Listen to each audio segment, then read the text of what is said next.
Assalamualaikum warahmatullahi wabarakatuh. Dumateng guru kita Guson ingkang kula hormati, nggih mboten kesupen sedaya jamaah ingkang kula hormati. Alhamdulillah kula dikersakaken Gusti Allah saged hadir di hadapan Guson dalam saat menika. Mugi mengawon kerawuhan kula panjenengan sedaya mutu manfaat maslahah damel kehidupan. Kang kula bahas Guson niki damel kesimpulan apa yang panjenengan aturaken dumateng kita sedaya. Ini sangat bulet bagi kula khususé. Nggih, mungkin padha bapak-bapak ibu. Mungkin kula nyuwun jawab panjenengan secara jelas, baik secara ilmu maupun ngelmu.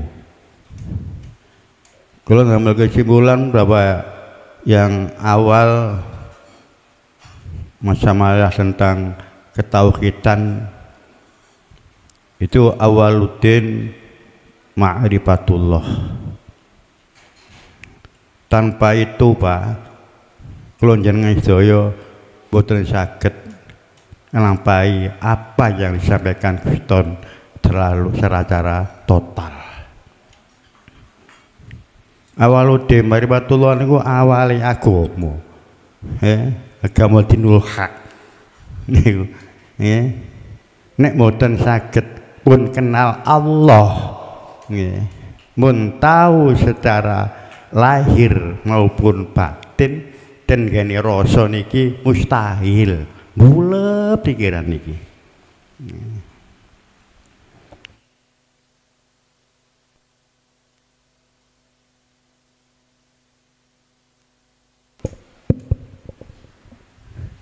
Lajeng kala wau gak permasalahan saking nyalakan tiang. Juga ada kesimpulannya, kula njenengan sedaya kan nek durung iso ketemu Allah, durung merdeka pada diri sendiri. Insyaallah niki gampang nyalahno wong. Salah bener elek apik, padahal niku kae Allah. Inna rabbaka huwa a'lamu biman dhalla an sabilihi wa huwa a'lamu bil muhtadin. Jelas. Kalau saya mau sebutakan dini Guson.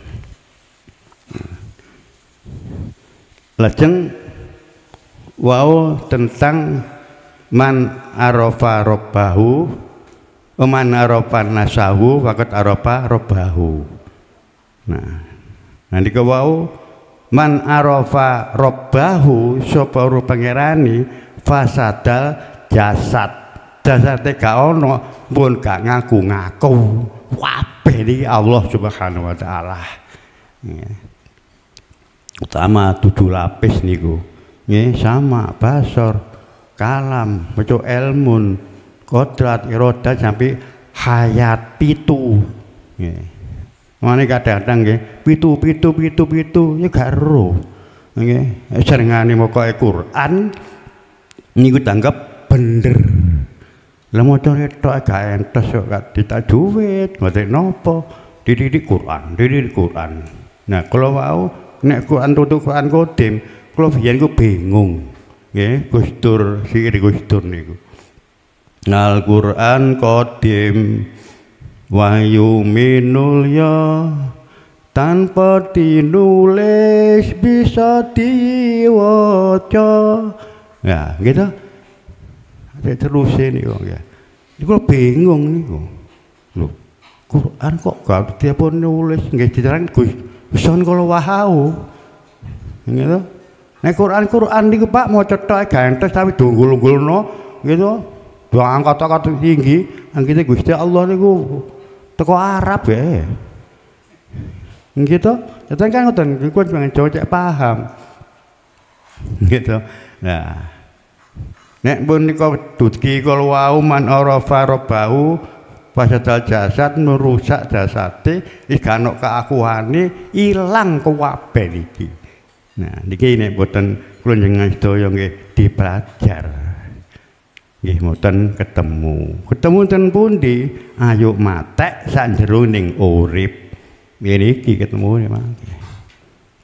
Ini jare wong Jawa mati sak jerone urip. Qur'ane enten nggih enten kullu nafsin dha'iqatul maut. Niki salah penafsiran nggih, salah penafsiran ta. Nggih. Kullu nafsin saben-saben apa-apaan. Dha'iqatul maut niku kudu merasa mati. Lho donya niki gak meni-meni. Ora apa matek kok. Nggih to? Nah, ini maksudnya ngoten, lebih fleksibel, lebih jelas. Kalau jangan doya kenapa ini niku makanya pas.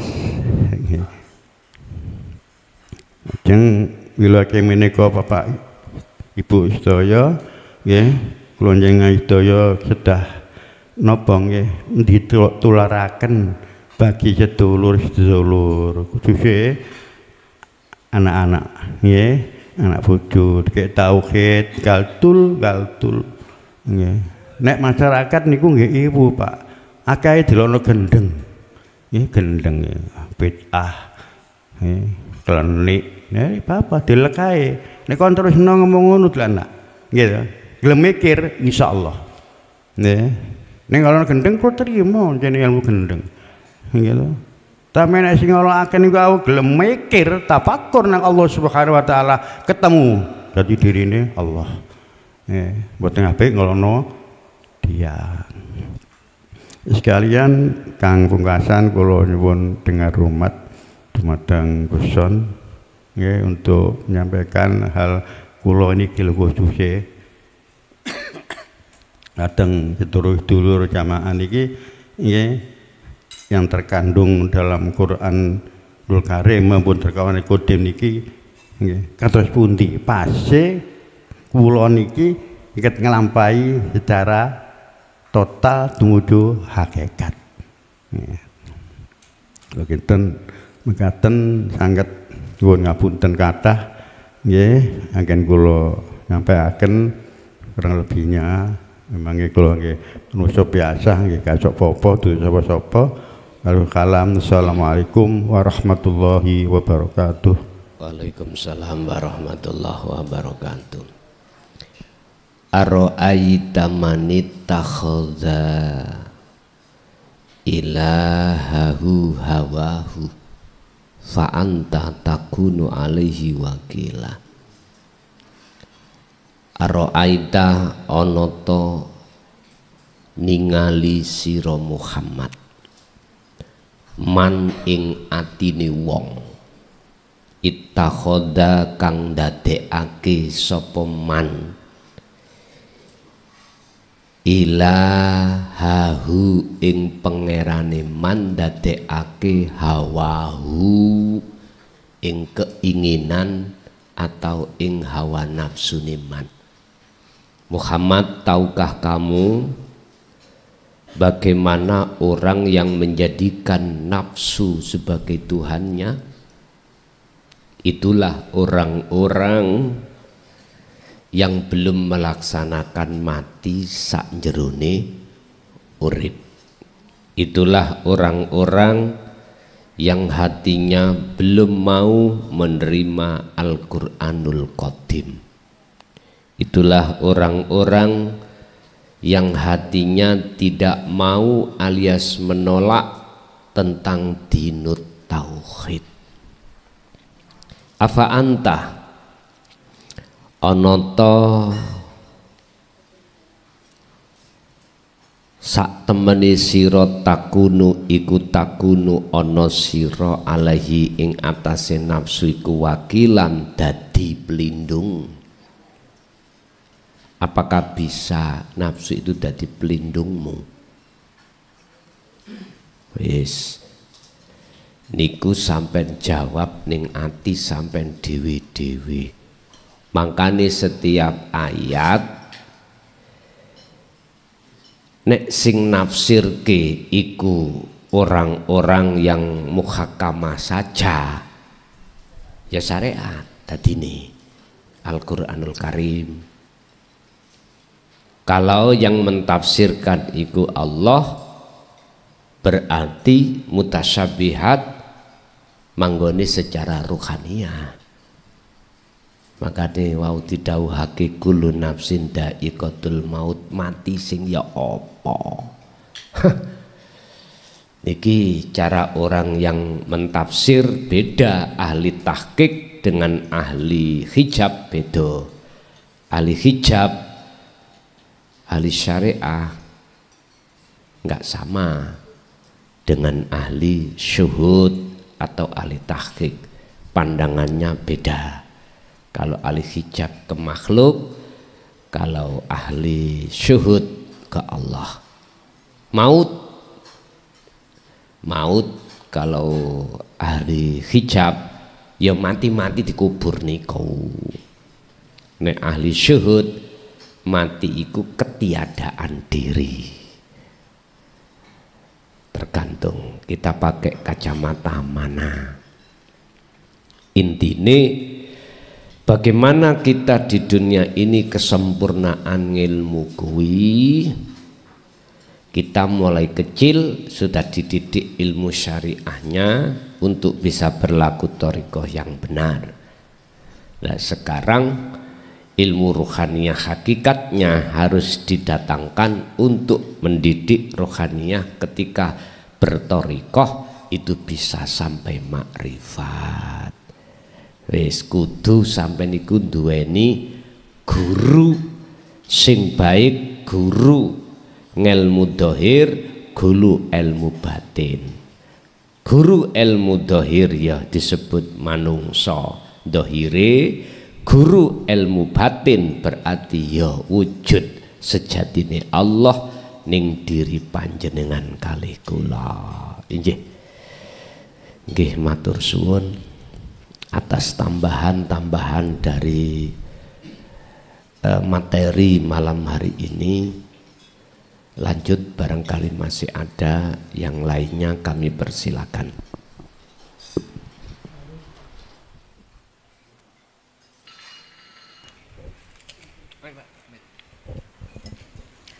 Assalamualaikum warahmatullahi wabarakatuh.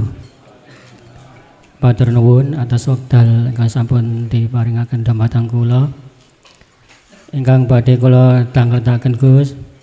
Suatu ketika kula niki diceritani kanca. Ceritane tanggane niku sampun seda. Lah suatu ketika tangga sing seda niki ngetoki tanggane, apa bahasane ngetoki? Dalam mimpi. Lah akhirnya ditangleti kali sing diketoki niku. Lho, lah apa Dik? Awakmu wajahe kok iku luka-luka. Dadi wajahe iku penuh luka, babras kabeh. Nah, akhirnya sing tiyang sedo niku jawab, "Iya Wahyu, aku no alam kono iki gak iso tenang. Aku melayang-layang ketabrak wit-witan, dadi babras kabeh iku. Lah apa aku njaluk tolong nang Wahyu, waktu aku jek njabat dadi sekdes biyen ngentekno duwike masyarakat. Akeh tanggungane kula. Mulai aku njaluk tolong ora nang keluargaku kok nyelesekno masalah iki nang gone desa." Lah padahal waktu di akhir hayatnya orang yang meninggal ini sudah bertaubat, bahkan nyantri di salah satu ulama yang terkenal ya. Jadi dia sering pakai jubah khutbah setiap Jumat itu dari masjid ke masjid. Nah, mungkin cerita ini kalau dihubungkan dengan hadis sipun Nabi yang bunyinya kan tidak salah begini, ruhul mu'minu mu'allaqatun hatta bidainihi. Yang kang kula tangletaken gimana Gus kalau dipandang dari segi hakikat. Masa itu. Matur suwun, kula akhiri wassalamualaikum warahmatullahi. Waalaikumsalam warahmatullahi wabarakatuh. Nyun sewu, kita di syariat mengenal hakul adam dan hakullah. Syariat ya, hak-haknya sesama manusia dan hak-haknya kepada Allah. Mesti di syariat itu jawab krono utangi durung disaur. Hakul adam, apa menungso iku malati? Katanya menungso iku kaya patung. Nah niki bundeli engko. Satu sisi secara hakikat selain Allah tidak wujud, tapi satu sisi secara syariat namanya hakul adam, tanggung jawab terhadap sesama makhluk durung jauh sepuro. Wis iki seakan-akan kontradiksi. Biar enggak kontradiksi, sapa sak jerone manungsa iku? Siapa yang berkuasa sak jerone manungsa iku?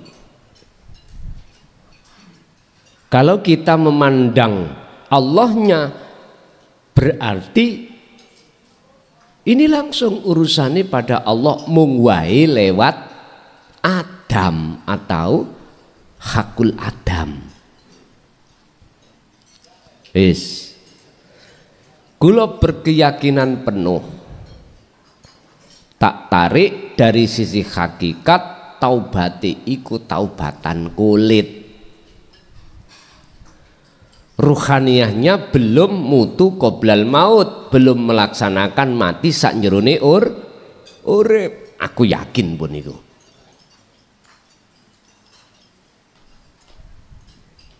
Inilah Pak, siapapun kita akan serakah tatkala hati tidak konsisten atau mau untuk melaksanakan mati sak menjerone urip, mesti siapapun kita akan terbelenggu, terbuai dengan rayuan nafsu, yang rayuan nafsu itu menganggap indah dan penting apa yang disebut sebagai kesenangan kehidupan duniawiyah. Wa yastahibbunal hayatad dunya. Jikalau kita sudah masuk dalam perangkapnya nafsu di situ, yastahibbunal hayatad dunya, kita akan bersukaria, bersenang-senang, bercinta terhadapnya. Dengan posisi seperti itu, alal akhirah, ninggalake kepentingan yang paling penting di atas yang penting. Apa? Darul akhirah, Allah. Saya yakin dengan seyakin-yakinnya karena beliau tadi belum rohaniyahnya itu manjing hakikat kemakrifat. Sebab nyun sewu, alimo koyo opo jenengan sudah pakai jubah sampai udeng-udengi sak tempeh, kemanapun bawa tasbih, mesti masjid di dalam hatinya penuh dengan kotoran, hasud, riya, takabur, sum'ah. Itu mesti, nggak bisa kita bebas dari itu, nggak bisa. Karena pohon yang ada di dalam ruhaniyah kita yang disebut basyariyah tumbuh besar dan subur dan membuahkan buah hasud, riya, takabur. Inilah persoalannya. Masih sampai kirimi donga sedina Yasin ping 70. Dene jenengan iku sing kirim iku belum lepas diri Jangan harap. Sebab di alam itu wa malahum min nasirin, wa malahum lan ora ono iku tetep kedue mereka opo an-nasirin, sopo an-nasirin utawi sang penolong. Nggak ada yang bisa menolong illallah kecuali Allah. Lawang sing kirim tasik merasa keakuan diri makhluk ini dereng lepas, dereng mati, yo mboten punya hak untuk bisa menolong. Nek dilepas maka muncul akunya Allah, dan inilah yang bisa menolong. Yang ini cah dohire ya kuno, mana uang rakyat yang kita makan total kembalikan. Iki cara syariate, cara syariate iso anotal ya takonono umumno nang masyarakat. Sinten sampean sing pernah didolimi? Nyun sewu, kades niku gampang Pak, kepingin sugih ngono gampang. Contoh lho niki, jenengan punya rumah atau karangan, jenengan pingin dari Pok D ya untuk menjadi legalitas sertifikat, nggak bisa kalau tidak ada tanda tangannya kepala desa atau pejabat yang sederajat disebut lurah, mboten saged. Umpama kula ya tak tari jenengan, aku biyen tadi lurah tek awal ke bos, tak bantu biar ada sertifikat, nanti bisa kau jadikan alat untuk utang bank. Utangi 1 miliar ya Pak, wis 1 juta. Gelem ya tak tanda tangani, gak gelem ya karepmu, aku gak maksa. Enak nggih? Ya cari sapa gak enak dadi lurah. Apa enak. Makanya sampai detik iki Gusti Allah ndeleh kula dadi kepala desa. Gelem monggo, gak gelem monggo. Ngoten niku dianyang Pak, mboten asal separuh-separuh 50 juta ngoten mawon ta. Guys, nyun sewu, aku lho enteki kades biyen niku meh 1 miliar, durung balik duitku. Lah lewat ngeten-ngeten iki, niki lak padha mek ndolimi to, ndolimi. Apa wae urusan surat-surat, baik surat pelayanan, SKCK, kematian, apapun, kalau tidak ada tanda tangan dan stempel kades gak sah, ditolak. Tak manfaatno Pak nguniku Lurah Bargowo ya. SKCK ndek-ndekan ya 100 kayak ngopi. Jenengan kalau tidak mau gak bisa masuk pabrik. Pabrik sendiri kalau tidak ada legalitas SKCK atau domisili, gak bisa operasional Pak. Kades Bargowo cepet balik. Nggih ngapunten ingkang kathah. Belum lagi sumber dana saya di desa itu ada beberapa hal sumber Pak, dana toko pemerintah, dan itu murni uang rakyat, bukan murni uang kades. Kades itu hanya sebatas diberikan kewenangan untuk mengatur yang tidak boleh keluar dari aturan pemerintah. Apa? Dana desa yang terkenal ADD, terus ADD, BKD satu tahun Pak, kisaran yang kami terima iki umpama lengkap ya 3 sumber tadi nek 2 miliar itu titik bos. Ngutil 100 itu gak ketara. Caranya ya apa? Belajar nang Lurah Bargawa. Gampang. Secara administrasi munculi 2 miliar, laporan penuh 0. Tapi fakta di lapangan ndak. Lurah Bargawa niki anggapan kula mawon ya. Bangun jembatan juknisnya itu menghabiskan semen 100 bal, tak bikin 60. Tulisane 100. Lurah Bargawa alim nek masalah ngoten niku. Nek gelem belajar moro. Tapi yang nggawa gula kopi. Ya Allah Pak, ketika saat itu aku sadar kalau ini bukan uang saya. Aku sadar ini hak masyarakat. Mengapa aku kok yo berani til ngotil? Jawabannya cuma satu, karena di dalam hatiku rohaniah ini jadi budaknya nafsu. Nggak pernah puas dengan kemewahan dunia. Mobil sudah punya, rumah punya, pabrik punya, masih kurang Pak, masih kurang.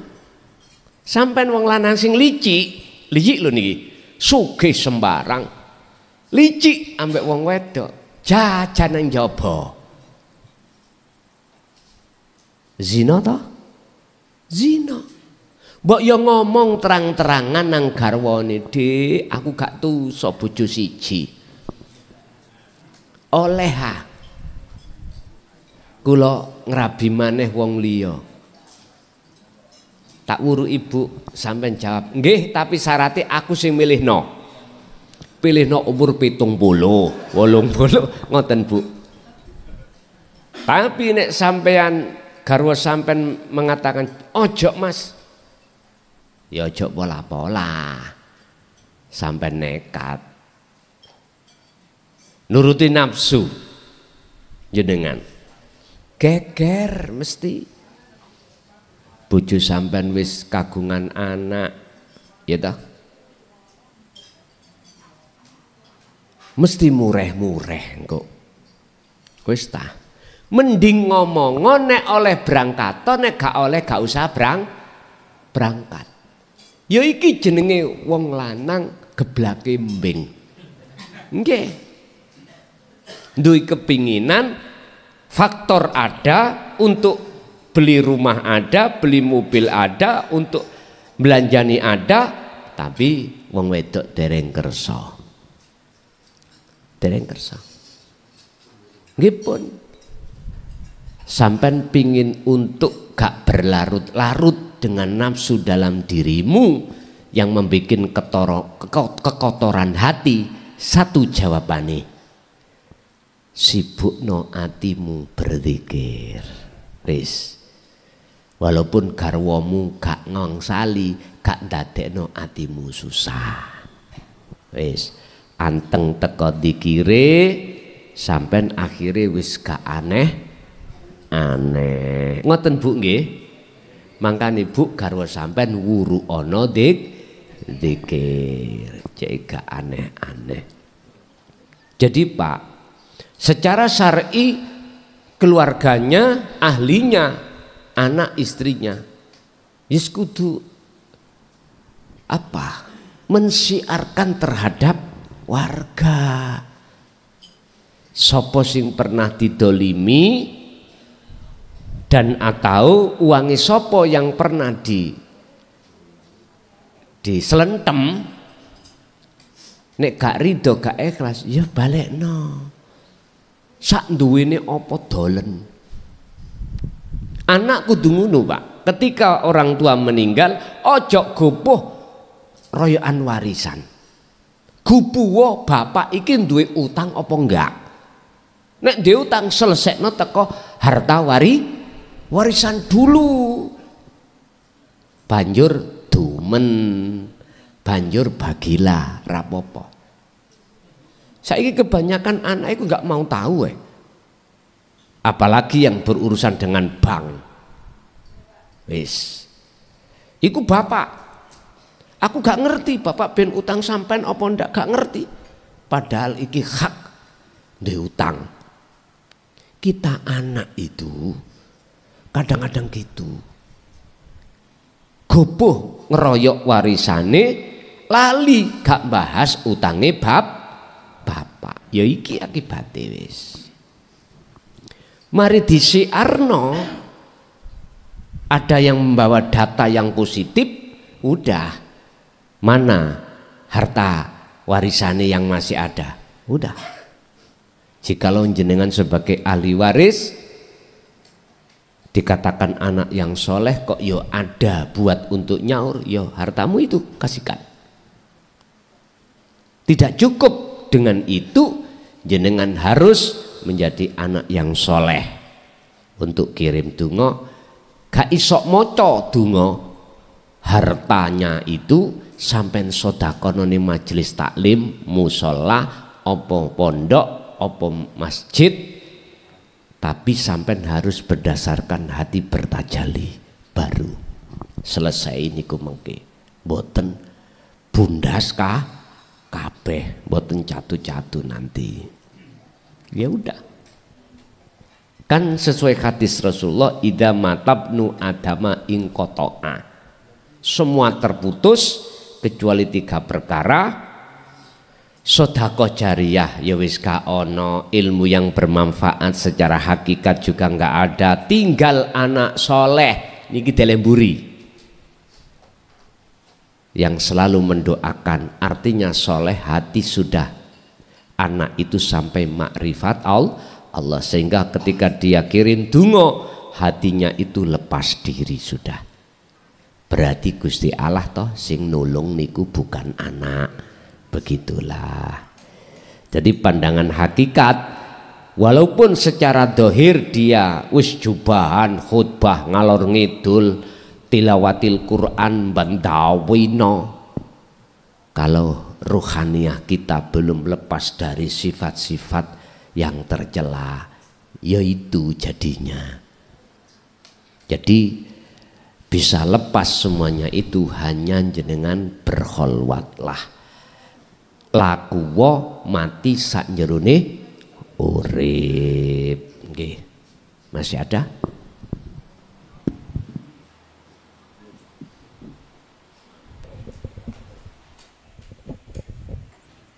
Assalamualaikum warahmatullahi wabarakatuh. Terima kasih atas kesempatan yang diberikan. Ada yang mengganjal dalam hati ketika saya duduk tengah malam dan ketika duduk sendiri.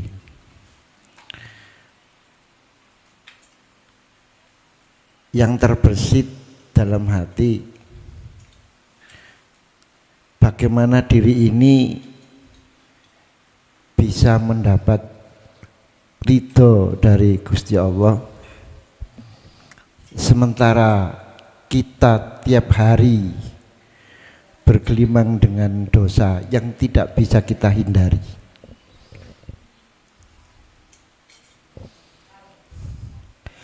Kalau kadang saya pikir Nabi Adam dosanya cuma 1, makan buah kuldi. Itu Gusti Allah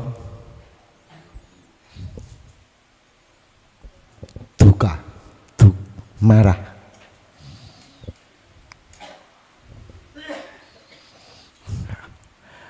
Ajajil dosanya cuman sombong.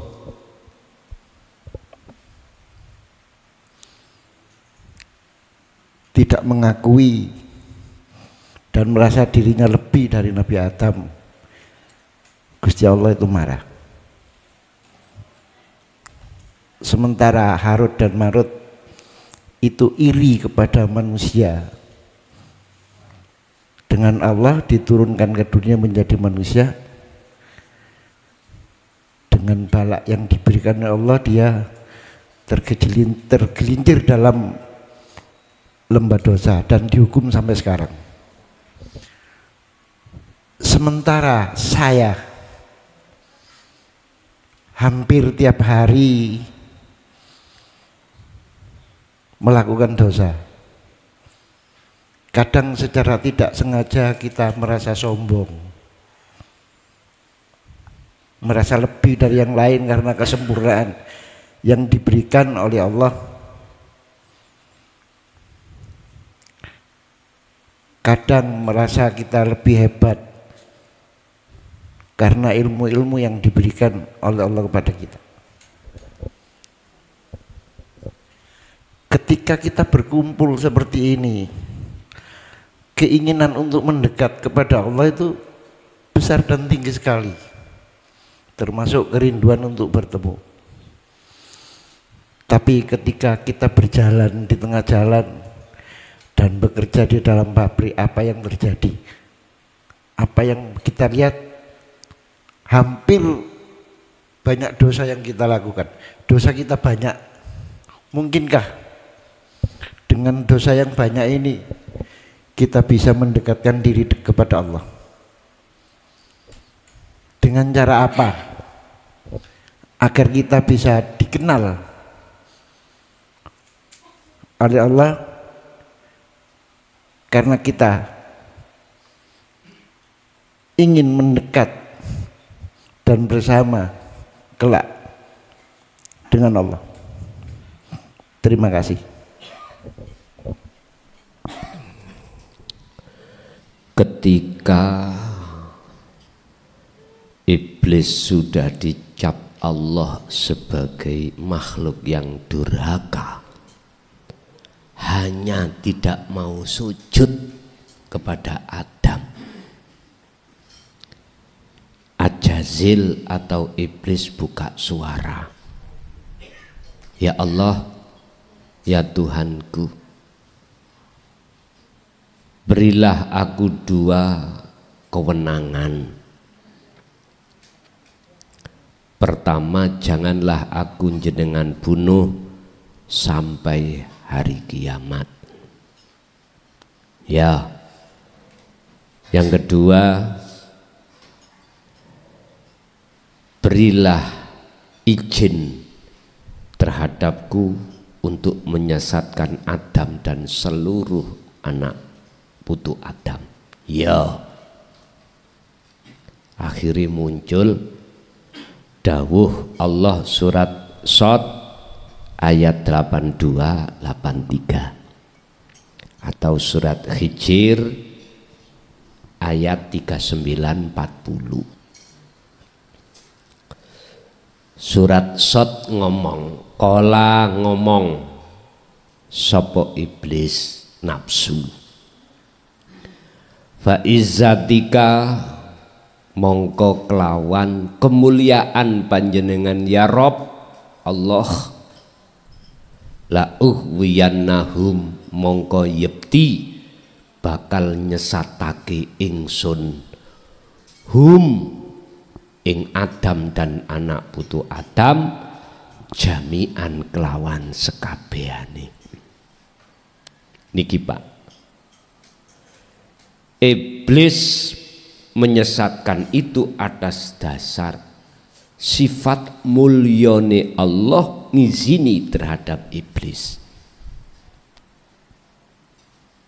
Nabi Adam cuman makan buah khuldi,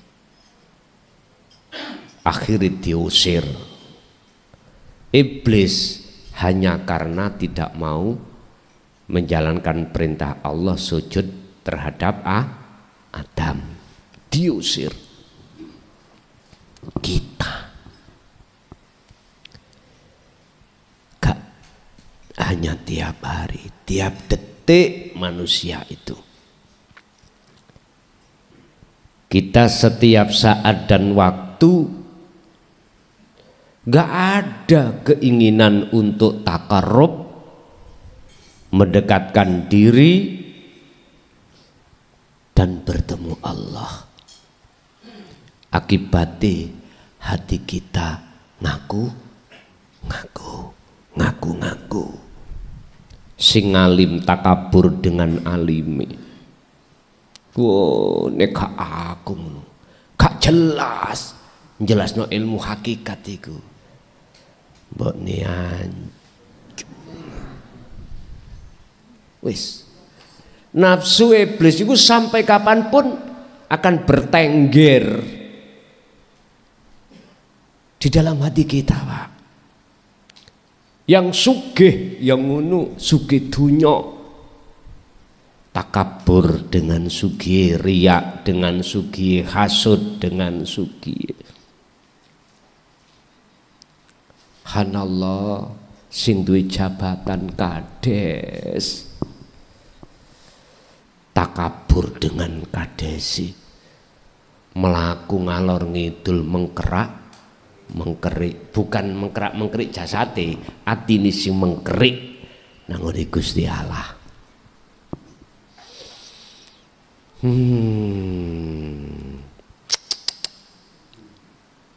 Subhanallah.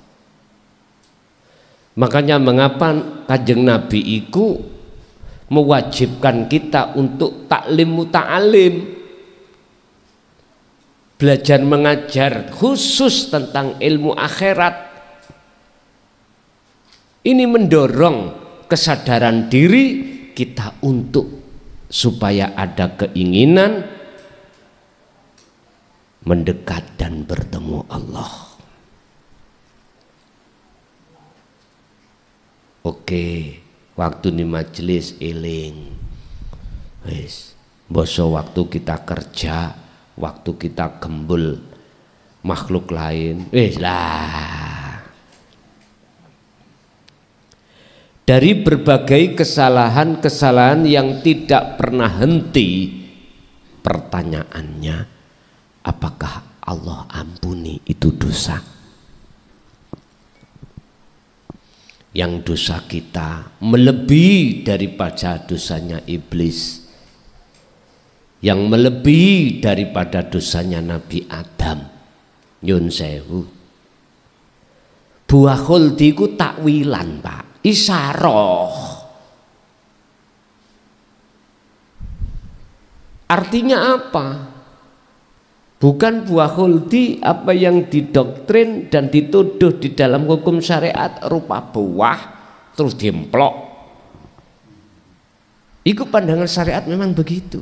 Makanya di dalam kitab tafsir Jalalain itu buah khuldi koyok gandum, ono rambute, tapi enak rasane.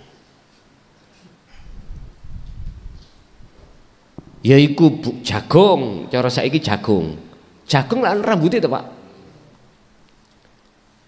Endi buah sing ono rambutnya rasanya enak, nanti nggawa oleh iwang gak ono puasi. Sing cilik-cilik gak oleh bertafsir loh ya. Sing ngerti tafsirane iki wong sing wis gerang-gerang nih. Itulah kalau bahasa Quran hubbus syahawah. Kanjeng Nabi Adam cuma satu kali, kita berkali-kali. Terus bagaimana? Apakah diampuni oleh Allah kita? Nah, wis, jangan khawatir.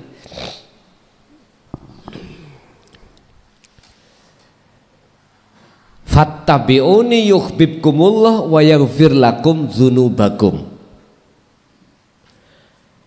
Anda akan diampuni oleh Allah segala dosa yang tidak pernah ada habisnya itu manakala jenengan ini melakukan taubatan nasuha bisanya Anda taubatan nasuha ruhaniyah, ini lebih-lebih ruhaniyah dan jasmaniyah apabila fattabi'uni, kau mengikuti ajarane Kanjeng. Wis, titik, ada di situ. Tidak hanya diampuni oleh Allah, bahkan yuhibbukumullah, Allah akan menjadikan kau sebagai kekasihnya. Sehingga ketika saat ngaji jenengan iki dalam proses ilmu, sadar. Nanti di luar ngaji gak sadar, iki proses. Tapi hati sampean sudah condong bisa menerima ajaran Rasulullah. Cuman untuk fayat tabi'una aksanahu belum maksimal. Dan inilah proses kita memang. Allah mengampuni wala bagin wala adin innallah ghafurur rahim karena prosesnya dengan bentuknya Allah mengampuni. Allah tidak akan membiarkan jenengan iki berlarut-larut di dalam belenggunya nafsu. Mesti sama ditarik mana nanti, dincupno diangkat, dincupno diangkat. Inilah siksa Allah. Jenengan diancup-ancupno, diangkat, diancup-ancupno. Lali eling, lali eling. Inilah golongan mahfud, golongan yang kareksa dening Allah. Sekalipun kita terbelenggu oleh nafsu, pasti Allah akan menyelamatkan jenengan, kecuali mereka yang tidak mau membuka diri hatinya untuk menerima ajaran Rasulullah di jalur dinut tauhid. Wis numpuk-numpuk terus dosa dohir, dosa batin. Mengapa saya berkeyakinan ini Allah ngampuni? Karena ayat berikutnya 83 Allah katakan, surat Shad ya, illa ibadaka minhumul mukhlasin, sama dengan surat Al-Hijr ayat 40. Kecuali ya Tuhanku, ibadaka kawulo piro-piro kawulo jenengan, minhum iku setengah dari ibad, iku al-mukhlasina, wong sing bisa meletakkan keikhlasan hatinya pada jenengan. Itulah orang yang jenengan pilih. Siapa orang yang ikhlas hatinya? Orang yang sudah merasa tidak melakukan. Bagaimana dia merasa dirinya yang melakukan? Wong dirinya sudah hilang, sudah fana. Akhirnya yang melakukan hanyalah Allah. Sehingga rasa sing muncul, iman sing muncul dalam diri jenengan hanya Allah. Fakot, hanya Allah saja yang melakukan. Niki Pak. Kecuali hambamu yang tidak bisa aku jerumuskan, yaitu hamba yang kau pilih, itulah hamba yang di dalam hatinya ikhlas dengan kamu. Ikhlas dengan kamu itu apa? Yo hamba iso ikhlas gak merasa duwe, gak merasa memiliki, gak merasa yang melakukan, yaitu ikhlas. Itulah ikhlas. Berarti sudah lebur wujud makhluk, dirinya lebur sudah. Kalau di dalam hikam itu Syekh Ibnu Athaillah dawuh tentang ikhlas. Apa itu? Al-a'malu suwarun qaimatun wa arwahuha wujudu siril ikhlas fiha. Al-a'malu utawi piro-piro amaliyah, perbuatan apapun, iku suwarun qaimatun, koyok patung sing jegideg, nggak punya apa namanya hak untuk bisa bergerak. Amaliyah itu nggak manfaat. Amaliyah apa yang tidak bermanfaat alias seperti patung, nggak bisa menolong dan lain sebagainya. Amaliyah yang tidak didasari ikhlas, amalia yang tidak ada rohnya. Apa rohnya amalia? Wa arwahuha utawi piro-piro roy amal iku wujudu siril ikhlas, wujude rahasiane ikhlas fiha ing dalem amal. Apa rohnya amal, perbuatan, aktivitas? Ikhlas. Lah, rahasianya ikhlas itu bagaimana? Hati jenengan tidak merasa jenengan yang melakukan. Justru dalam hati jenengan rasa yang muncul adalah Allahnya yang melakukan. Inilah yang kumaksud jenengan melakukan mati sak jerone urip niki baru bermanfaat. Bapak Ibu hadirin, inilah yang dimaksud wong mukhlasin iki teng mriki. Orang yang dipilih karena dalam hatinya selalu ikhlas. Gak oleh bojone rabi ya ikhlas. Gak oleh ngini, gak oleh ngunu ya ikhlas. Karena merasa bukan dirinya, makhluk yang melarang. Tapi yang melarang Allahnya, cuman wae ada di diri seorang istri. Lo ngoten ta, Pak? Cetha men. Nah, ketimpa musibah ikhlas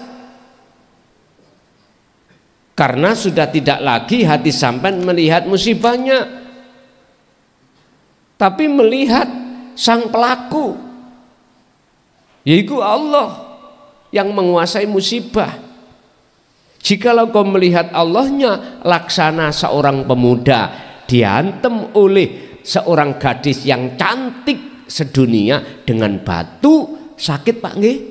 Sakit. Tapi ketika sang pemuda melihat wanitanya, mensem Pak. Mensem, seneng.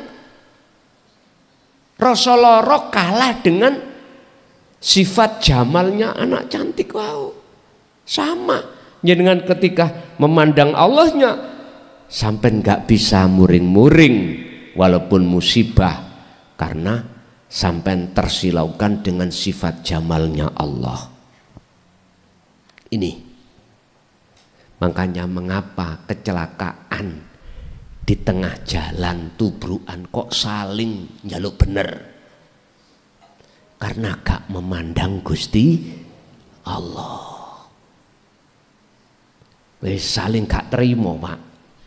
Engko nek gak deal, ujung-ujungnya urusan pidana apa? Laka itu ya.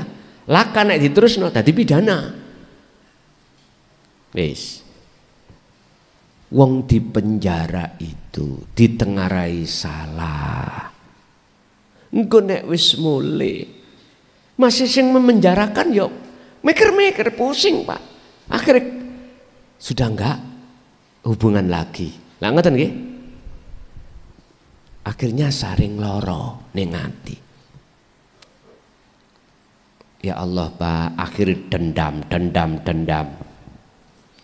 Ya wis jalan satu-satunya jenengan bisanya itu hati tetap konsisten di dalam ajaran. Setiap laku apapun tanamkanlah ikhlas. Titik. Otomatis bisanya ikhlas Anda harus uzkurullaha dzikron katsiron. Kuwati dzikir sirul asrar jenengan. Karena dzikir sirul asrar fungsinya adalah melepaskan keakuan diri sebagai makhluk dan menetapkan keakuan Allah atas segala hal apapun. Itu caranya Pak. Baik siang fasabbihuhu bukrata wa asila. Lakukanlah hal itu baik siang maupun malam, tapi tetap ngukur nak nggone kelas dewe, ngukur pada kelas kita masing-masing. Kelas kita yang sudah ada di situ disampaikan ada kelas 3. Musyahadatul fana dan kamil dan bakok. Fana kamil masuk ke makfud, cirine si ono laline. Ya. Nek bakok maksum wis gak ono belas. Dalam satu hari satu malam terhitung 24 jam walaupun keadaan tidur. Napasnya kan masih keluar masuk toh Pak ya. Lah itu.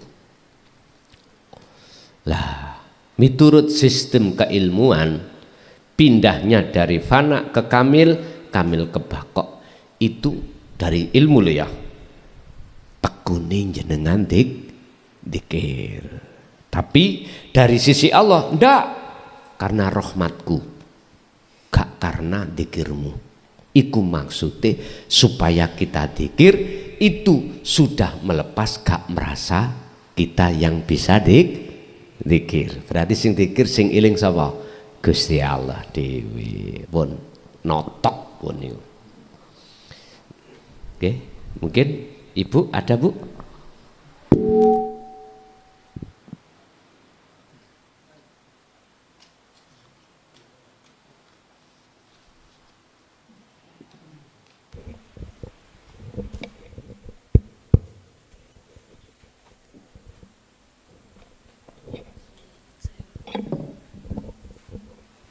Assalamualaikum warahmatullahi wabarakatuh.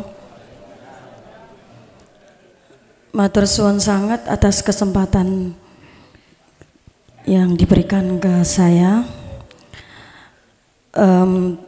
Yang pertama saya ucapkan terima kasih banyak untuk Guson yang kemarin saya izin lewat WA dan SMS dibalas agar saya bisa ikut ngaji meskipun lewat YouTube. Dan alhamdulillah kali ini saya bisa hadir langsung mengikuti pengajian di sini. Yang saya tanya Gus, ini berkaitan dengan saya mengutip pengajian yang beberapa waktu yang lalu di YouTube. Jenengan membahas tentang wanita penghibur yang dengan ikhlas menjalani kehidupannya. Dia ingin keluar dari dunia itu tidak bisa, dan dengan keikhlasan itu maka wanita tersebut bisa insya Allah bermakrifat ke Allah. Dan ini saya juga pernah membaca literasi sebuah cerita yang disampaikan oleh motivator dari cerita seorang pemuda yang tidak jauh berbeda dengan seorang wanita tersebut. Pemuda ini karena begitu rupawannya, ini kisah nyata Gus, dia menjadi seorang penghibur juga, dalam artian mungkin ini bahasa kasarnya gigolo. Nah, dia ingin keluar juga dengan usaha yang sangat keras. Dia sadar sesadarnya bahwa pekerjaan dia atau yang dia lakukan itu melanggar secara syariat. Tapi dengan usaha yang sangat keras dia tetap terjebak seperti seolah-olah dia berada di dalam lingkaran setan.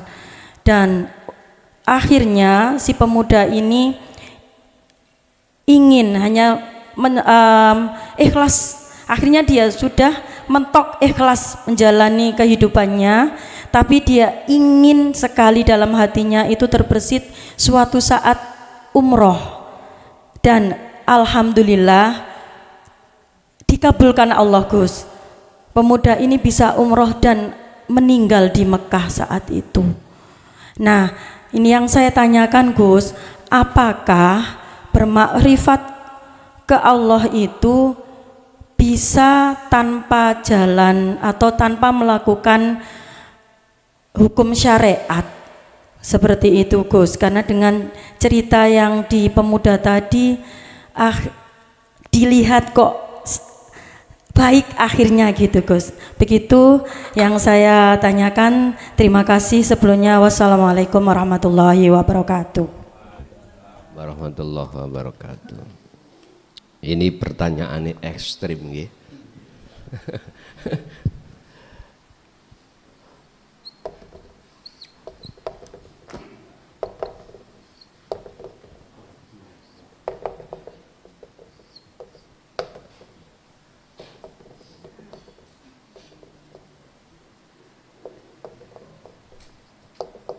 Bon, sampean buka di dalam surat Al-Kahfi ayat yang terakhir 110. Yang kami bunderi di sini ini ayo dibedah. Inti lugatnya barang siapa di antara jenengan kali kula manusia ini ada keinginan untuk bertemu Allah, bertemu Rabbihi. Mengapa di situ tidak langsung ditulis Allah? Kok Rabbihi? Rabbihi itu kan Tuhan artinya. Kalau kita bicara bahasa Tuhan berarti umum, tidak hanya umat Islam saja. Barang siapa yang dalam hatinya ada keinginan untuk bertemu Tuhannya lagi. Pertama, fal ya'mal amalan sholihan. Berarti ini tidak hanya untuk umat Islam saja. Memang benar tafsirnya muhakamah Rabbihi adalah sampean patosi tafsir apapun ai Allah. Tapi Allah itu ilahun wahid, Tuhan yang maha esa. Bukan Allah sebuah nama, tapi yang memiliki nama Allah. Dan itulah Tuhane wong sak jagat. Allah itu kan karena Islam nama, Allah karena Nasrani, Sang Yang Widi, atau nama apapun. Jadi isinya Rob tergantung yang mentafsir. Nek wong Islam Allah, kalau orang Nasrani Allah. Terus orang Hindu, Buddha, Yahudi, Majusi beda lagi namanya. Ini untuk seluruh umat manusia. Pertanyaannya kan gini, apakah bisa seseorang itu sampai pada Allah tanpa syariat? Ngomong syariat umumnya umat Islam. Syariat wong Islam sampean wis paham dhewe. Al-muhakkamah miturut Al-Qur'anul Karim. Mana yang dilarang, mana yang diperintah, sudah ada di situ. Saya jawab dengan tegas, bisa. Walaupun syariatnya bukan syariatnya umat Islam, tergantung agamamu dewe-dewe. Cuman masuk enggak dalam dua syarat berikut ayat ini? Sebab ada dua syaratnya di situ. Pertama, fal ya'mal amalan sholihan. Fal ya'mal mongko doa gawe sira amalan ing siji amal sholihan kang bagus. Amal sing bagus niku amal yang didasari ikhlas, wis titik tul. Entah amalan apapun. Makanya di dalam hukum syariat itu ibadah dibagi loro. Ibadah kan nyembah ben ketemu Gusti Allah. Siji ibadah makhdhuf, iku murni, loro ghairu maktuf, enggak murni. Sing enggak murni jenengan kerja ngombe wedang rokokan nggih nyun sewu lho ya, tapi aja diterima nang syariat iki mesti mental gigolo tadi. Nah lah maksiat tak aja dijawab secara syariat. Terus wanita penghibur, nah, itu bisa bagi dia sebagai ibadah, tapi belum tentu bagi kita bisa untuk dijadikan sebagai ibadah. Mohon maaf, sekali lagi jangan ditarik dari syariat. Nek sampai tarik dari sisi syariat, maksiat kok ibadah, tidak bisa. Saya katakan ibadah itu ruhaniyahmu itu di situ ikhlas apa enggak? Wujudu siril ikhlas fiha, dikatakan rahasianya ikhlas, Anda tidak merasa melakukan. Pertanyaannya ketika melakukan itu jenengan merasa jenengan melakukan apa piye? Lu gak kena dibojok lu ning ati ku lho ya. Nek lesan saged, aku ikhlas, aku pengen keluar gak iso, tapi merasa menikmat. Itu namanya ada kepentingan. Yes, saya berharap memang betul-betul tidak merasa melakukan. Jadi nek ngomong ikhlas, wujudu sirril ikhlas fiha, wujude piro-piro rahasiane ikhlas. Lah rahasiane ikhlas iku nggak merasa memiliki, nggak merasa melakukan. Berarti posisi ruhaniyah ini mati sak jerone urip, mati dalam hidup. Ya sudah.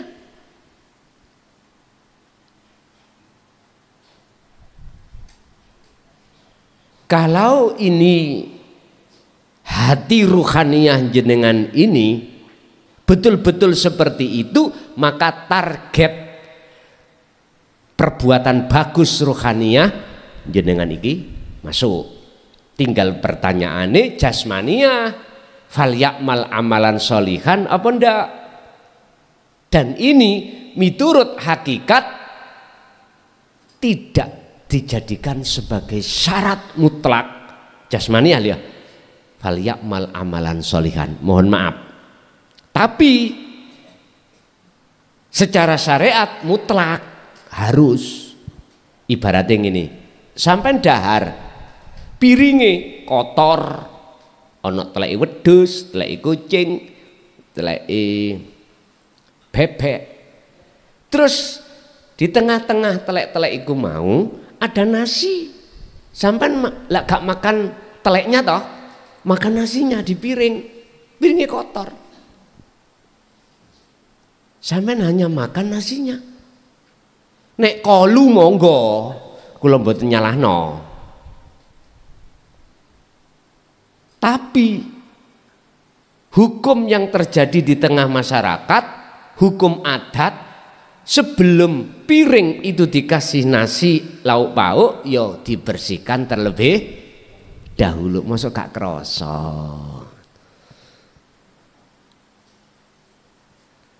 Sekali lagi secara pandangan hakikat itu tidak menentukan perilaku jasmani. Berbicara tentang wujud rahasiane ikhlas itu di ruhaniyah, bukan di jasmaniyah.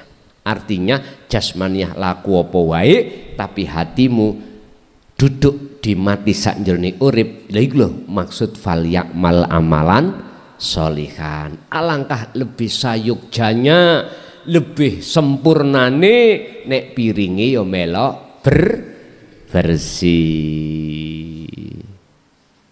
Satu. Nomor dua, wala yusyrik bi ibadati rabbi ahada.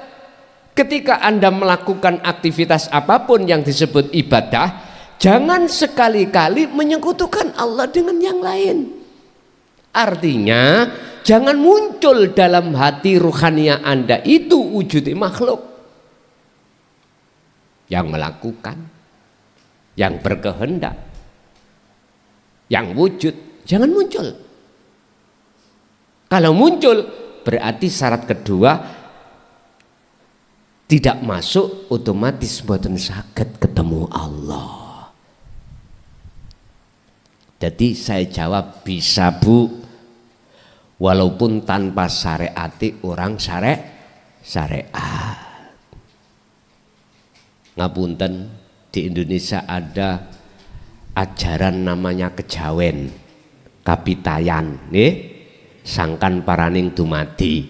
Iku wis gak nganut syariat Islam belas enggak. Apakah bisa bertemu? Mengapa tidak bisa? Kula bukan kok yo dukung orang enggak, orang. Saya cuman mengatakan apa adanya dari sisi hukum hakikat, bukan dari sisi hukum syariat. Ampun salah paham. Yang bertemu Allah itu ruhaniyah jenengan, bukan jasmaniyah. Buka di dalam kitab Hikam, ada dua sistem untuk bertemu Allah. Ada sistem wasilun, ada sistem majedubun.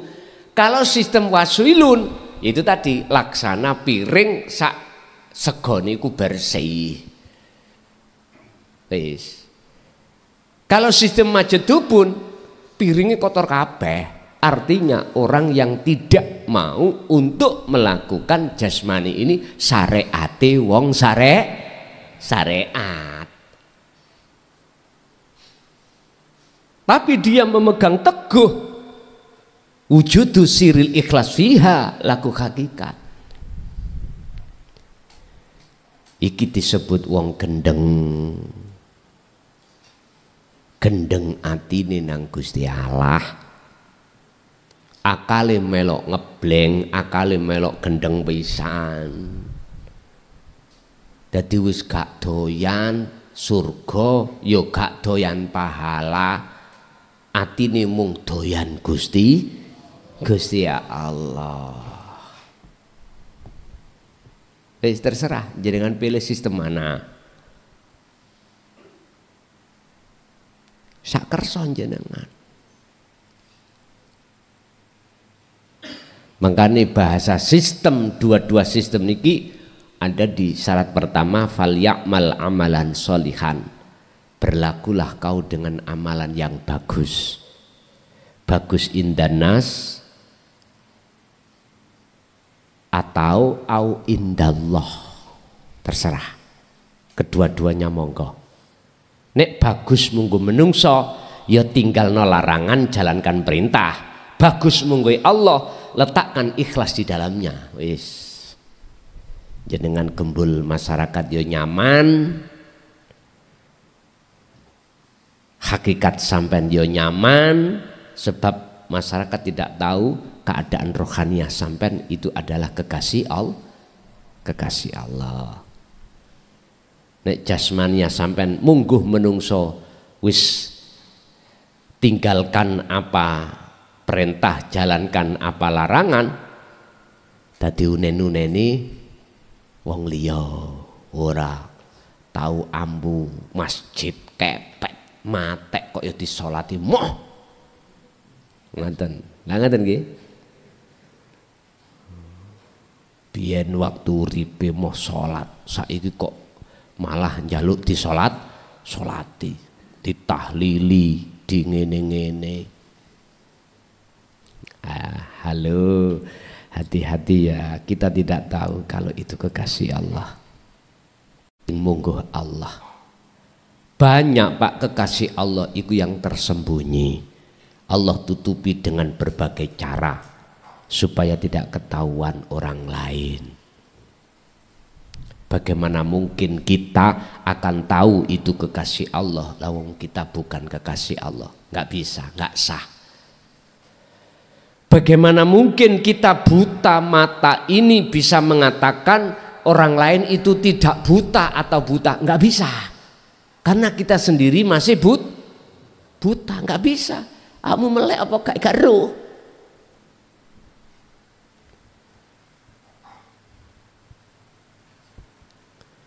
Sing tahu orang itu buta atau tidak adalah orang itu harus tidak buta.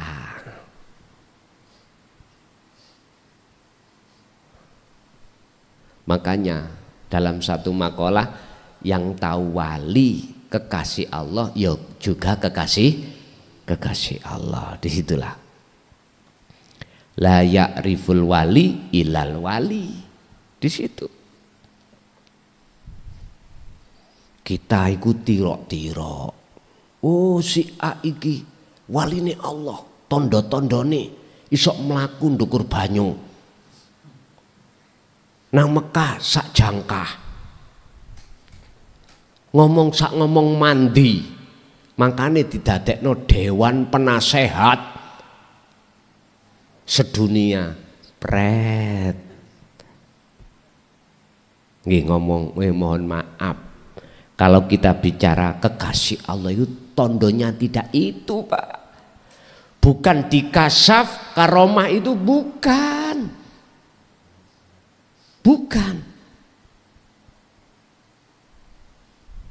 Bukan di mukjizat, bukan. Bukan di nasab juga bukan. Sampai buka surat Yunus ayat 62 63. Kekasih Allah itu bagaimana?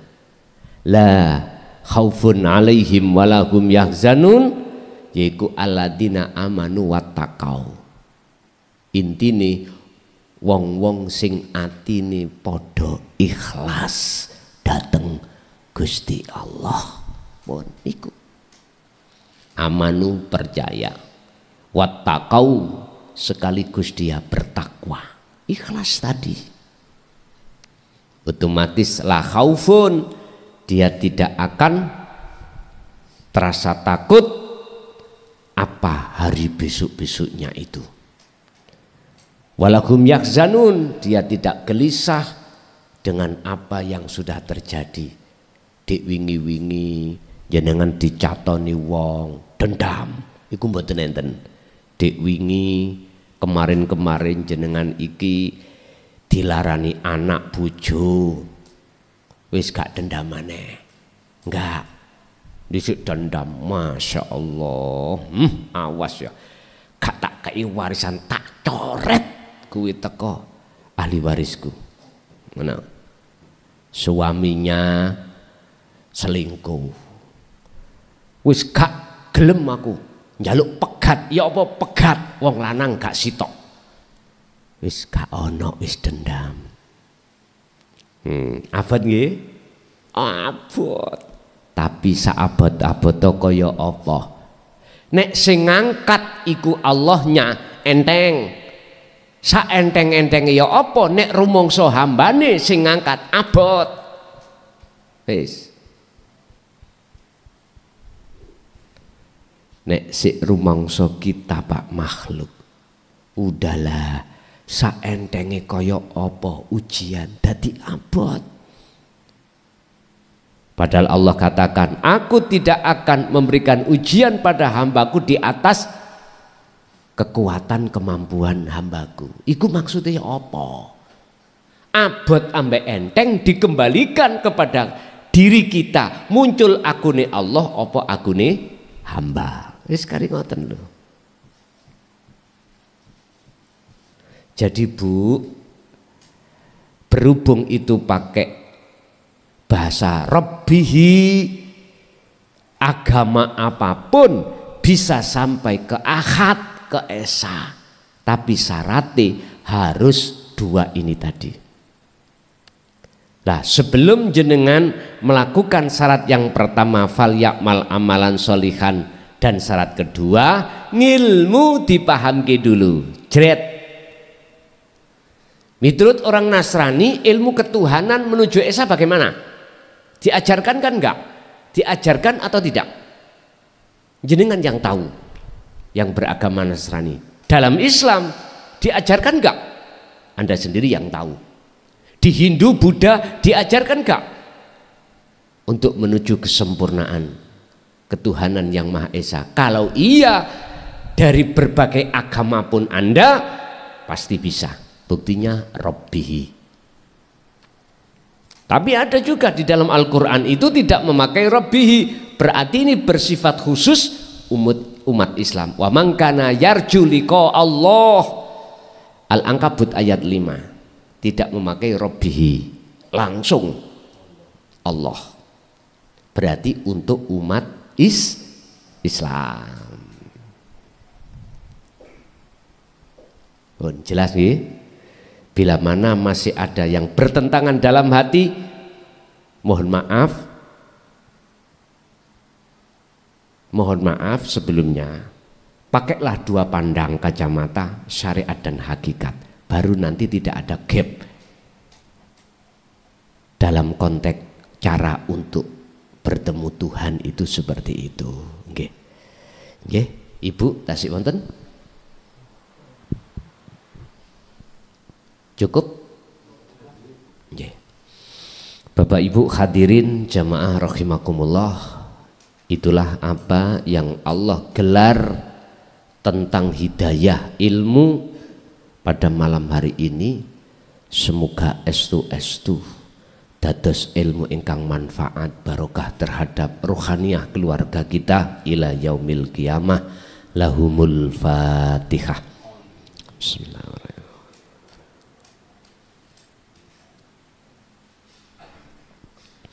Akhirul kalam, assalamualaikum warahmatullahi wabarakatuh.